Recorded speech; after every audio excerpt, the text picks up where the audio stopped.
Hello guys, welcome back to our channel. This is me with Mallu episode. എപ്പിസോഡിന്റെ opening സീനിൽ വലിയൊരു സ്റ്റെയറിന്റെ അടുത്തേക്ക് വരികയാണ്. ലൂഫി ആണെങ്കിൽ ഓപ്പോസിറ്റ് എന്താണെന്ന് പോലും ചിന്തിക്കാതെ ആ സ്റ്റെയറിലൂടെ കാഷ്വലായിട്ട് മുകളിലേക്ക് ഓടിക്കയറും. സോറോ ആണെങ്കിൽ ഒരുപാട് നേരം കാര്യമായിട്ട് ആലോചിച്ചതിന് ശേഷം വീണ്ടും ഇപ്പൊ റോഡോയോട് ചോദിക്കും, എന്തുകൊണ്ടാണ് ഇവിടെയുള്ളവർ ആ ഒരു സ്ത്രീയെ അംഗീകരിക്കാത്തത്? നിങ്ങൾ എല്ലാ ഐലാൻഡിലുള്ള ആളുകളെയും സ്വീകരിക്കുന്നവർ തന്നെയല്ലേ? അതിന് റോഡോ പറയും, ഞങ്ങൾ എല്ലാവരെയും സ്വീകരിക്കും, ബഹുമാനിക്കും. പക്ഷേ എങ്ങനെയൊരു വലിയ സ്ഥാനം അലങ്കരിക്കേണ്ടത് അത് ഇവിടെയുള്ള പ്യുവർ ബ്ലഡിലുള്ള ആൾ തന്നെ ആയിരിക്കണമെന്ന് ഇവിടെയുള്ളവർക്ക് നിർബന്ധമുണ്ട്.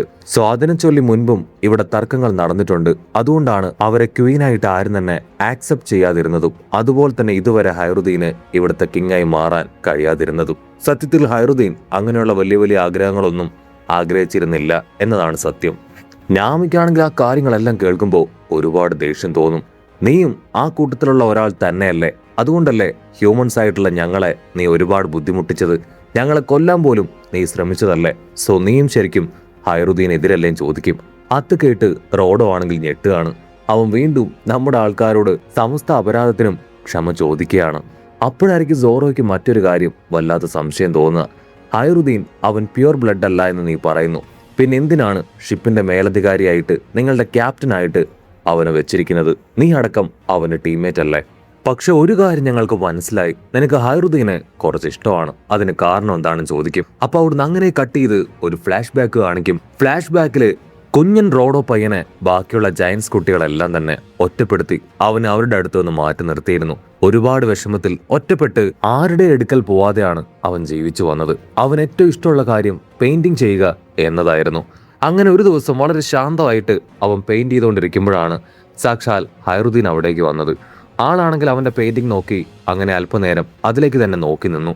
റോഡോയ്ക്കാണെങ്കിൽ അത് കണ്ട് അവന്റെ ഹാർട്ട് ബീറ്റ് കൂടി കൂടി വരും. പക്ഷെ അവനെ ഞെട്ടിച്ചുകൊണ്ട് ഹൈറുദ്ദീൻ ആണെങ്കിൽ അവനെ ചേർത്ത് പിടിക്കും. വാവ്, ഇത് ശരിക്കും അടിപൊളിയായിട്ടുണ്ട്. നീയാണോ ഇത് വരച്ചത്? എനിക്കും കൂടെ ഇതുപോലെ വരയ്ക്കാൻ പഠിപ്പിച്ചു തരുമോ? നമുക്ക് രണ്ടുപേർക്കും നല്ല ഫ്രണ്ട്സ് ആയിട്ടിരിക്കാന്ന് പറയും. അത് കേട്ട് റോഡോ ഷോക്ക് ആവുകയാണ്. അത്രയും നാളും അവനെ എല്ലാവരും ചേർന്ന് ഒറ്റപ്പെടുത്തുകയായിരുന്നു. അവന്റെ ഇമോഷൻസ് തിരിച്ചറിഞ്ഞ് അവനോടൊപ്പം കൂടെ നിന്ന് അവന്റെ ആദ്യത്തെ ഫ്രണ്ടായി മാറിയത് സാക്ഷാൽ ഹൈറുദ്ദീനാണ്. അന്നു മുതൽ അവർ രണ്ടുപേരും നല്ല ബെസ്റ്റ് ഫ്രണ്ട്സ് ആയിട്ടാണ് വളർന്നു വന്നത്. ഹൈറുദ്ദീൻ ആണെങ്കിൽ കിങ്ങിന്റെ മകനായിട്ട് പോലും അവനെ എല്ലാവരും ചേർന്ന് ഒറ്റപ്പെടുത്തി. എന്തിന്? ആ ഒരു കൊട്ടാരത്തിലേക്ക് പോലും അവന് പ്രവേശിക്കാനായിട്ടുള്ള പെർമിഷൻ ഇല്ലായിരുന്നു. അവന്റെ അമ്മ എൽബോഫിലെ ഒരു ലേഡി അല്ലാത്തതുകൊണ്ട് തന്നെ ഒരുപാട് കുറ്റപ്പെടുത്തലുകൾ അവന്റെ അമ്മയും അവനും ഒരുപോലെ കേൾക്കേണ്ടി വന്നിരുന്നു. ഹൈറുദ്ദീൻ ആണെങ്കിൽ അവന്റെ ചെറുപ്പം മുതലുള്ള ആഗ്രഹമായിരുന്നു എല്ലാ ജയൻസിനെയും അതുപോലെ തന്നെ ലോകത്തുള്ള എല്ലാവരെയും ഒന്നു ചേർക്കണമെന്നും ആഗ്രഹിച്ചിരുന്നു എന്നൊക്കെ പറഞ്ഞ് അവരാണെങ്കിൽ സ്റ്റെപ്പ് കയറി മുകളിലേക്ക് പോവാണ്. കട്ട് ചെയ്ത ആ വെസ്റ്റേൺ വില്ലേജ് കാണിക്കും. അവിടെയാണെങ്കിൽ ഹൈറുദ്ദീൻ ഇപ്പോഴും ആഘോഷവും ആട്ടവും പാട്ടവും ഒക്കെ ആയിട്ട് അങ്ങനെ അടിച്ചു പൊളിക്കുകയാണ്. ഹൈറുദ്ദീൻ ആണെങ്കിൽ വിളിച്ചു പറയും, ഇന്നല്ലെങ്കിൽ നാളെ തീർച്ചയായിട്ടും ഞാൻ ഈ ജയൻസിന്റെ എല്ലാം കിങ്ങായി മാറും. അത് കേട്ട് അദ്ദേഹത്തിന്റെ സപ്പോർട്ടേഴ്സ് അദ്ദേഹത്തിന് കട്ട സപ്പോർട്ട് കൊടുക്കുകയാണ്. ഉസോപ്പിനാണെങ്കിൽ അത് കേട്ട് ആവേശം കൂടും. ഇതുപോലെ തന്നെ ഞാനും കടലിന്റെ വലിയൊരു വാല്യൂ മാറും. അവിടുന്ന് അങ്ങനെ ബ്ലാക്ക് ഔട്ട് ചെയ്ത വീണ്ടും സോറോ ആൻഡ് ടീമിനെ കാണിക്കും. സോറോയ്ക്കാണെങ്കിൽ ബാക്ക് സ്റ്റോറീസും ഫ്ലാഷ് ബാക്ക് എല്ലാം കേട്ട് ഒരുപാട് ബോറടിക്കുകയാണ്. ആ സമയമായിരിക്കും ഇപ്പൊ ലൂഫി ആണെങ്കിൽ അവരെ കോവി വിളിക്കുക. അവിടെ എന്തു പറ്റി? വേറെ ഏതെങ്കിലും ജയൻസിനെ നീ കണ്ടോ എന്ന് സോറോ ആണെങ്കിൽ ലൂഫിയോട് ചോദിക്കും. അതിന് ലൂഫി വിളിച്ചു പറയും, അതെ, 2 ജയൻസ് ഇവിടെ ബോധം കെട്ട് കിടപ്പുണ്ട്. അവരുടെ കാറ്റ് പോയോ ഇല്ലയോ എന്ന് അറിയില്ല എന്ന് പറയും. അത് കേട്ട് ബാക്കിയുള്ളവരാണെങ്കിൽ അവിടേക്ക് ഓടി വരികയാണ്. ആ ഒരു ഷാങ്സും ആ ഒരു പെണ്ണും അവർ രണ്ടുപേരും അടിച്ചു വീഴ്ത്തിയ ആ 2 സെക്യൂരിറ്റി ജയൻസ് ആണ് അവിടെ കിടക്കുന്നത്. അവിടുന്ന് അങ്ങനെ സീൻ കട്ട് ചെയ്ത അണ്ടർവേൾഡിലുള്ള ആ ലോക്കിയെ കാണിക്കുകയാണ്. അവനാണെങ്കിൽ ഒരുപാട് പഞ്ച് കിട്ടി ചോര തുളുമ്പി അങ്ങനെ വീഴുകയാണ്.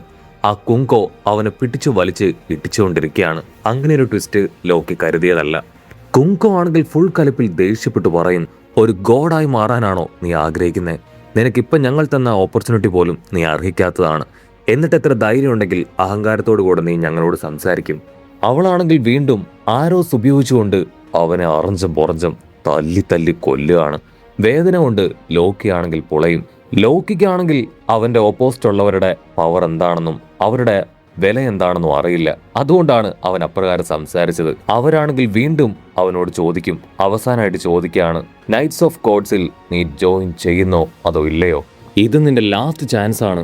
ഇത് നീ വേസ്റ്റ് ആക്കിയിട്ടുണ്ടെങ്കിൽ ഞാൻ എങ്ങനെ നിന്നോട് പെരുമാറുമെന്ന് അതെനിക്ക് പറയാൻ കഴിയില്ല എന്ന് പറഞ്ഞ് അവരാണെങ്കിൽ അവൻ്റെ മറുപടിക്ക് വേണ്ടി വെയിറ്റ് ചെയ്ത് നിൽക്കുകയാണ്. അവനാണെങ്കിൽ അടിച്ചു പറയും, ഇല്ല, ഞാൻ ഒരിക്കലും നിങ്ങളുടെ ടീമിൽ ചേരില്ല. അത് കേട്ട് അവൾക്ക് കൺട്രോൾ പോവും. അവളുടെ കാലങ്ങനെ നീട്ടി അവനെ അറഞ്ചം പുറഞ്ചം ആഞ്ഞടിക്കും. അവളുടെ ഓരോ ഇടിയിലും കിക്കിലും ഇപ്പൊ ലോക്കിയുടെ ഓരോ ബോഡി പാർട്സ് ആയിട്ട് തെറിച്ചു പോകുന്നത് പോലെ അവന് ഫീൽ ചെയ്യും. അവന്റെ തല തന്നെ ഇളകി പറഞ്ഞു പോകുന്ന വേദനയിൽ അവൻ അങ്ങനെ നിലവിളിക്കുകയാണ്. നീ എന്നോട് ഇപ്രകാരം ചെയ്യുന്നതിന് തീർച്ചയായിട്ടും നീ അനുഭവിക്കുമെന്ന് അവനാണെങ്കിൽ ഇപ്പോൾ അവളോട് പറയും. അതിനവൾ ക്യാഷ്വലായിട്ട് പറയും, യാതൊരു കുഴപ്പമില്ല. അവളാണെങ്കിൽ വീണ്ടും അവനെ അറ്റാക്ക് ചെയ്യാനായിട്ട് അവന്റെ അടുത്തേക്ക് വരും. അപ്പൊ അവനാണെങ്കിൽ മതി, ഇനി വേണ്ട എന്ന് പറയും. ഉടനെ അവളാണെങ്കിൽ സഹികെട്ട് വീണ്ടും അവനോട് ചോദിക്കുകയാണ്. അവസാനമായിട്ട് ചോദിക്കുന്നു, നീ ടീമിൽ ചേരുന്നോ അതോ ഇല്ലയോ? അതിനവനാണെങ്കിൽ കോക്കുറി കാണിച്ച് കൊഞ്ഞനം കുത്തി ഇല്ല എന്ന് തന്നെ പറയും. പിന്നീട് അവളാണെങ്കിൽ മറ്റൊന്നും ചിന്തിക്കാതെ അവനെ പിടിച്ചു വലിച്ച് അറഞ്ചം പുറഞ്ചും നിർത്താതെ തല്ലിക്കൊണ്ടേയിരിക്കും. അവളാണെങ്കിൽ ഫുള്ളായിട്ട് കൺട്രോൾ നശിച്ച് ആരോ വെച്ച് നിർത്താതെ അറ്റാക്ക് ചെയ്തുകൊണ്ടേയിരിക്കുകയാണ്. ലോക്കിക്കാണെങ്കിൽ ആ ചെങ്ങല അതെങ്ങനെയെങ്കിലും തകർത്തു വന്ന് അവളെ തിരികെ അറ്റാക്ക് ചെയ്യണമെന്ന് ആഗ്രഹമുണ്ട്. പക്ഷെ അതൊന്നും തന്നെ നടക്കുന്നില്ല. ഇവിടെ ഷാങ്സ് ആണെങ്കിൽ അതെല്ലാം തന്നെ നോക്കിക്കണ്ട് ഹായ് ആയിട്ട് നിൽക്കുകയാണ്. അപ്പോൾ ക്യാമറ അങ്ങനെ സൂം ചെയ്ത് താഴെ കാണിക്കും. അവളുടെ അറ്റാക്കിൽ ലോക്കിയുടെ ബോഡിയിൽ നിന്ന് ഒരുപാട് ചോരയൊക്കെ തുളുമ്പി അങ്ങനെ താഴെ വീണിരിക്കുകയാണ്. അവിടെ മുഴുവൻ ചോരക്കളവായി മാറിയിരിക്കുന്നു. അവളാണെങ്കിൽ ഒരു സെറ്റ് അറ്റാക്കിന് ശേഷം അടുത്തൊരു അറ്റാക്കിന് വേണ്ടി തയ്യാറെടുക്കുകയാണ്. അവനാണെങ്കിൽ അടിയൊക്കെ കൊള്ളാനായിട്ട് വായും ദേഹമൊക്കെ ഇറുക്കി പിടിച്ച് അങ്ങനെ റെഡി ആയിട്ട് നിൽക്കും. അവൻ ഓൾറെഡി ഒരുപാട് ആനിമൽസിനെ അവനെ പ്രൊട്ടക്ട് ചെയ്യാനും ബാക്കിയുള്ളവരെ അറ്റാക്ക് ചെയ്യാനും അവിടെ റെഡിയാക്കി നിർത്തിയതാണ്. അപ്പൊ ക്യാമറ അങ്ങനെ സൂം ഔട്ട് ചെയ്ത് കാണിക്കും. അതിൽ പകുതി എണ്ണത്തിനെയും തല്ലിക്കൊന്നിട്ടാണ് അവരവിടേക്ക് വന്നത്. ബാക്കി എണ്ണത്തിനാണെങ്കിൽ അവിടേക്ക് വരാൻ ഭയവും. ഇവിടെ ലോക്കിയാണെങ്കിൽ അടി ഇടിയൊക്കെ കിട്ടി അങ്ങനെ തളർന്ന് തലയൊക്കെ താഴ്ന്ന് ഒരു മൂലക്കിരിക്കുകയാണ്. ഒരു മോൺസ്റ്റർ കരടിയാണെങ്കിൽ അവർക്ക് നേരെ വരും. പക്ഷെ അത് ക്ലോസ് എത്തേണ്ട താമസം അങ്ങനെ താഴേക്ക് അടിച്ചു വീഴുകയാണ്. കാരണം അതിന്റെ മുതുകിലും അവർ വലിയൊരു ആരോ ആയുധം അത് കുത്തി ഇറക്കിയിരുന്നു. ഇവിടെ കൊങ്കോ ആണെങ്കിൽ വീണ്ടും അറ്റാക്ക് ചെയ്യാനായിട്ട് റെഡി ആവുമ്പോൾ ഷാങ്കോക്ക് ആണെങ്കിൽ അവളെ തടയാണ്. ഇനി നീ അവനെ അറ്റാക്ക് ചെയ്യണ്ട, നമ്മൾ ഇങ്ങനെ മുൻപോട്ടേക്ക് പോയിട്ട് യാതൊരു കാര്യവുമില്ല, ടാറ്റിക്സ് മാറ്റി പിടിച്ചിട്ടേ കാര്യമുള്ളൂ, എത്രയും വേഗം മറി ജോയ്സിൽ കോണ്ടാക്ട് ചെയ്യണം. ആക്ച്വലി ഇവൻ ഷാങ്സ് അല്ല, ഷാങ്സിന്റെ ബ്രദർ ഷാംറോക്ക് ആണ്. അവനാണെങ്കിൽ ഇപ്പൊ അങ്ങനെ ടെററായി ലോക്കിയെ തന്നെ നോക്കും. ഷാംറോക്ക് ആണെങ്കിൽ ഇപ്പൊ എൽബോഫിനെ കുറിച്ച് പറയും. എൽബോഫ് വർഷങ്ങൾക്ക് മുൻപ് ഇങ്ങനെ ആയിരുന്നില്ല. ഇവിടെ ഉണ്ടായിരുന്നവരെല്ലാവരും വാരിയേഴ്സ് ആയിരുന്നു. വെറു പിടിച്ചാണ് അവർ ഇവിടെ ജീവിച്ചിരുന്നത്. ന്യൂ വേൾഡിനെ തന്നെ ഇവർ കോൺക്വയർ ചെയ്തിരുന്നു. അതിനുശേഷമാണ് വേൾഡ് ഗവൺമെന്റിന്റെ താഴെ കൺട്രോളിൽ ഇവരെ കൊണ്ടുവന്നത്. ഷാംറോക്ക് ആണെങ്കിൽ അത്രയും കാര്യങ്ങൾ പറഞ്ഞ് വീണ്ടും ലോക്കിയെ തന്നെ തുറച്ചു നോക്കുന്നതോടു കൂടെ ഈ ഒരു എപ്പിസോഡും അവസാനിക്കുന്നു.